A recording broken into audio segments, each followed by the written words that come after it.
Il faut chercher quelqu'un qui croit en Dieu. Et quand je dis croire en Dieu, je ne parle pas forcément qu'il soit chrétien. Ça choque, non? C'est-à-dire, je ne parle pas forcément qu'il vienne à l'église, mais il faut qu'il ait la conscience qu'il y a un Dieu qui existe. Et il faut qu'il ait la crainte de Dieu. Peu importe qui il pense être, il faut qu'il ait la crainte de Dieu. Tu sais, j'ai envie de te dire, le début de la croyance, même quand c'est une mauvaise croyance, est le commencement pour une bonne croyance. Mais quand quelqu'un ne croit pas du tout, il croit en rien, ça c'est le premier cas de figure. Il ne croit en rien, c'est dangereux. Numéro 2, il ne craint rien. C'est-à-dire c'est quelqu'un qui se sent capable de tout faire impunément. Il ou elle n'ont pas peur de papa, n'ont pas peur de maman, n'ont pas peur de tante, n'ont peur de personne. Même la belle famille vient même, peut les regarder pour les chasser même. Ça, quand quelqu'un n'a pas la crainte de Dieu, c'est comme ça.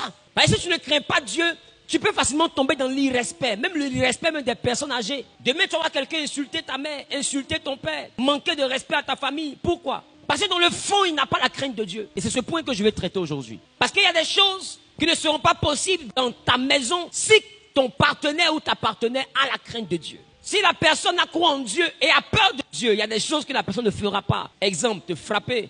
Exemple, t'humilier. Exemple, l'irrespect, le manque de considération. Si quelqu'un n'a pas la crainte de Dieu, exemple, l'adultère. Et ça, c'est encore bon. Exemple, la mort. Parce qu'il y a des gens qui meurent. Des fois, ce n'est pas leur famille. Et les personnes dont le mari meurt ou bien la femme meurt parce que simplement, des fois, il n'aime plus sa femme ou bien il n'aime plus son mari. Des fois, ils ont trouvé l'amour ailleurs. Mais abandonner ce mariage-là à tort peut t'envoyer à tout perdre. Quand la personne, des fois, calcule tout ce qu'elle peut perdre, des fois, le choix est vite fait. Et c'est comme ça, il y a des maris qui mangent, qui ne se réveillent plus. Il y a des femmes aussi qui meurent dans des conditions bizarres. Mais à peine elle est morte, on voit que son mari marie sa meilleure amie. Le gars, il meurt, il est encore à la morgue. Son ami est sa femme. C'est la veuve. On l'enterre même pas 3 mois. Les deux officialisent, même pas 1 an, les deux se marient. Ça veut dire quoi? Ça veut dire que, when he was vivant, the army penetrated his wife. Direct mon point. Donc quand quelqu'un n'a pas la crainte de Dieu, tu peux mourir dans sa main. Et il y a des gens qui sont veufs, il y a des gens qui sont veuves, mais qui ne sont pas veufs par la force de Dieu, mais qui se sont rendus veufs. Mais dans la Bible, pour ceux qui ne savent pas, dans la Bible, c'est arrivé. Qui connaît Nabal? Nabal était un monsieur qui est mort bizarrement. Je vous explique la mort de Nabal sans rien affirmer. Et puis vous allez essayer de comprendre un peu avec moi ce qui a peut-être eu lieu. Nabal refuse de donner à manger aux soldats de David. Donc, Nabal décide de refuser la nourriture à David et à son armée. Comme David est fâché, il dit, mais comment est-ce qu'il peut refuser la nourriture au roi? Et Nabal dit, moi je ne te reconnais pas comme roi. Qui est David? David c'est un délinquant. David c'est un vaurien. Le seul roi que moi je connais c'est Saoul. Donc David est fâché. Il prend son armée. Il décide d'aller faire mourir Nabal. Écoute bien. Pendant qu'il prend la route pour aller tuer Nabal, la femme de Nabal appelée Abigail, quand elle voit David venir, elle se met à genoux sur la route. Et puis elle dit à David, roi, tu es trop grand pour descendre au niveau de mon mari. Elle dit, il s'appelle comment? Il s'appelle Nabal. Nabal signifie folie. Il est fou comme son nom. Faut même pas te fatiguer pour le tuer. David regarde la femme là jusqu'à il dit, le jour où Nabal meurt, je vais marier cette femme. Et David se retourne et il part. Bizarrement, Nabal mange, maman. Nabal mange. Et jusqu'au point du jour, Nabal meurt après avoir mangé. On informe David que Nabal a mangé, il est mort. David se lève, il arrive chez Nabal, il prend la femme de Nabal, il prend possession des biens de Nabal et la femme Abigail devient la femme de David. Est-ce que tu n'as pas envie de réfléchir un peu avec moi? C'est-à-dire que je suis un Nabal et le roi me dit, si jamais il meurt, il me marie. C'est quelle condition pour me marier ça? C'est quelle condition pour me marier? Quand elle s'en va dormir là, sa tête fait boudou, boudou, boudou, boudou, boudou, boudou. Et Nabal mange et Nabal meurt. Ma question, qui prépare pour Nabal? C'est une question, hein? Dis à ton mari, ça fait 1. Qui veut que j'explique deuxième? Bathsheba, la femme de Uri. Pour rappeler Uri, ce monsieur dont David a pris la femme et qui s'est retrouvé en guerre sous stratégie de David et puis on l'a tué là-bas. David l'a fait assassiner. Qui se rappelle Uri? Hiro. Quand tu maries quelqu'un qui n'a pas la crainte de Dieu, c'est dangereux. Même une proposition indécente peut suspendre ta vie. Mais quand quelqu'un a peur de Dieu, la personne se dit, je ne peux pas faire ça. Si je fais ça, je vais payer. Parce que la personne croit en Dieu et en la justice divine. Mais quand quelqu'un n'a pas cette mentalité-là, même pour devenir riche, il vend sa femme. Pour ceux qui ne savent pas, Bathsheba est la mère de Salomon. Mais c'est la femme de Uri à la base. Qui est Uri? C'est un homme qui est dans l'armée de David. C'est un officier. Vaillant guerrier. Fidèle, loyal. David sort au balcon. Il voit Bathsheba en train de se laver. Je ne sais pas quel esprit fatigue Bathsheba. Je ne sais pas quel esprit fatigue Bathsheba. Comment tu peux te laver même au balcon, on te voit.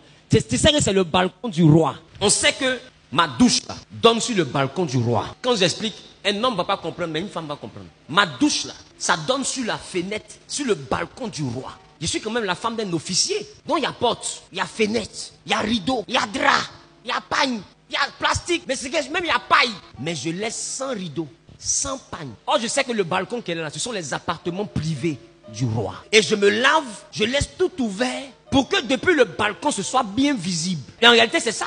Parce que comment toi tu te laves et puis quelqu'un a son balcon et puis il te voit nu jusqu'à il te convoite. C'est quel lavage ça? Dis avec moi, c'est quelle lavation?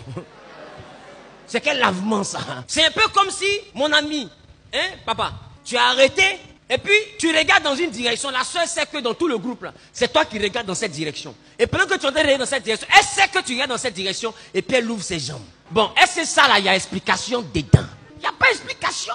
Elle ouvre ses jambes exprès pour que tu regardes sa partie intime. Elle soulève un peu son habit pour que tu vois bien sa cuisse. Bon, est-ce qu'elle a besoin de te dire encore, faut venir? Ça, c'est pas code phare. Ça, c'est projecteur, elle a pris. Tu vois que les femmes sont en train de rire, non? Elles comprennent bien. Mais elles savent comment elles provoquent les gens. Elles connaissent leur stratégie. Mais laisse-moi te dire, passez par ta maman. C'est la mère spirituelle de cette stratégie. C'est juste une analyse, hein. Vous savez, la Bible rime avec esprit critique. Donc, il faut qu'on s'interroge. On s'interroge, hein, sinon on n'a pas accusé quelqu'un. Maintenant, passez par ce lave, David la voit. Dans sa nudité, il la convoite. C'est normal. Comment tu peux dire à un chien, tiens ma viande, faut garder, il m'a au marché, je viens. Aïe. Même lion, mais qu'il n'a pas fait, là, il tue gazelle pour s'amuser. Il n'a pas fait, hein. Il tue au moins pour se rappeler qu'il est quand même lion, quoi.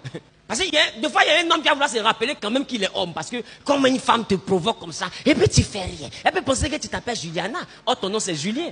Non, juste pour montrer à la femme là que c'est vraiment Julien qui a vu, il peut taper dans le tas.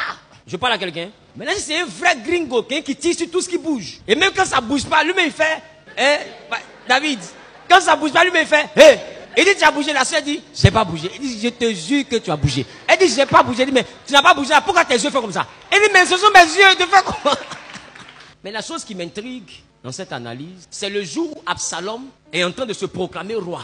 Ce qui m'intrigue, c'est le jour où David est malade et il est couché sur son lit. C'est là que mon esprit critique a été interpellé. David est malade. L'un de ses fils est en train de faire un coup d'état. Il est diminué physiquement. Il ne peut pas se lever. Et Nathan et Sadoc, Nathan est prophète, Sadoc est sacrificateur. Ils sont auprès de David. Et puis l'autre est en train de dire là-bas qu'il est roi. C'est lui qui remplace papa. Bathsheba inquiète. Elle court, elle va voir le roi. Le roi est malade. Et puis elle dit au roi, roi, est-ce que tu ne m'as pas promis que le jour où tu meurs, c'est mon enfant là qui devient roi? Il dit, mais si, je t'ai promis ça. Il dit, mais pourquoi l'autre est en train de dire dehors là-bas qu'il est roi? Maintenant, ma question, pourquoi quand je lis la Bible, je ne vois pas le jour de cette promesse? Pourquoi cette promesse-là ne figure dans aucun verset biblique, maman? Que quelqu'un me donne ce jour-là. Que quelqu'un me donne le verset où David a dit clairement à Bathsheba, le jour où je meurs, ton fils sera roi. Mais il y a le verset où David rappelle qu'il avait vraiment dit ça. Mais il n'y a pas le verset où il a dit. Pour rappeler quelque chose, il faut d'abord que tu l'aies dit. Mais on ne voit pas où tu as dit. Mais on voit où tu rappelles. Ça ne t'interroge pas? Ça ne te dit rien?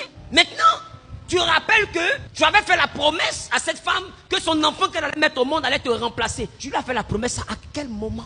Tu vois maintenant, non? Et c'est là que de mon analyse, j'arrive à la déduction que la promesse là a été faite avant que David ne couche avec Bathsheba. Cette femme a dû dire à David, si je trompe mon mari là, c'est pour gagner quoi? Suivez bien mon analyse. Je gagne quoi si je trompe mon mari? Prenez-le que je trompe mon mari. Si tu trompes ton mari, que tu m'acceptes, l'enfant que tu vas mettre au monde là, va me remplacer. C'est la seule chose qui peut justifier cette promesse. Pourquoi je le dis? Quand Dieu dévoile le péché et le crime de David par le prophète Nathan, tu te rappelles ça? Dieu décide de frapper David. Mais rappelez-vous que le premier châtiment, c'est la mort de l'enfant que Bathsheba a mis au monde. Or, un enfant qui meurt n'est pas le châtiment du père, c'est le châtiment du père et de la mère. Et pour toi qui ne sais pas, quand une femme perd son enfant nouveau-né, elle a plus mal que le mari. Parce que le mari, lui, il voit la grossesse, mais elle vit avec la grossesse. Lui, il va connaître l'enfant quand l'enfant va sortir. Oh, elle cause son enfant. Qui c'est qu'elle est vraiment parlé à l'enfant? Elle a eu le temps de l'aimer. Elle a eu le temps de le comprendre. Il y a un lien qui est déjà tissé entre les deux. Donc la mort de l'enfant, ce n'est pas seulement que David qu'on châtie. Ce sont les parents qu'on châtie. David et Bathsheba. Maintenant, on châtie Bathsheba pourquoi? Puisque quand David finit de sortir avec elle, David maintenant envoie son mari à la guerre pour qu'il meure. Et quand son mari meurt, Bathsheba ne venge pas son mari. Automatiquement, elle devient l'épouse de David. Tu ne vois pas qu'il y a quelque chose qu'on attendait pour bien se marier? Maintenant, à l'aube de cette histoire, Uri est mort par rapport à quoi? Si tu marches avec quelqu'un qui n'a pas la crainte de Dieu, tu es exposé à beaucoup de choses. Tu es exposé à ton voisin, à trop de choses. La crainte de Dieu est un élément important, voire indispensable, primordial dans le choix du conjoint. Ton conjoint doit craindre Dieu. Dis à ton voisin, il doit craindre Dieu. Alléluia.